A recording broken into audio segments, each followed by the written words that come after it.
Happy Money by Elizabeth Dunn and Michael Norton, Money and Happiness. Welcome to yourbooksummary.com. Recent research suggests that money can buy happiness only if it is spent correctly. Buying material goods such as shoes or a new house won't bring lasting happiness.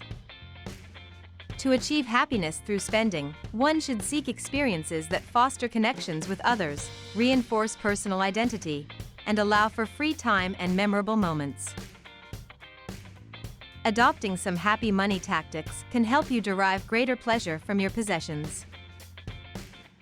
Researchers have identified 5 principles to help individuals and businesses turn their purchases into happiness and satisfaction. Managers should consider these principles as they strive to satisfy their customers and employees. I hope you found the information about Happy Money by Elizabeth Dunn and Michael Norton. If you're interested in learning more about the book, stay tuned for the next part of this series where we'll dive into the next section. Thanks again for watching, and I will see you in the next video.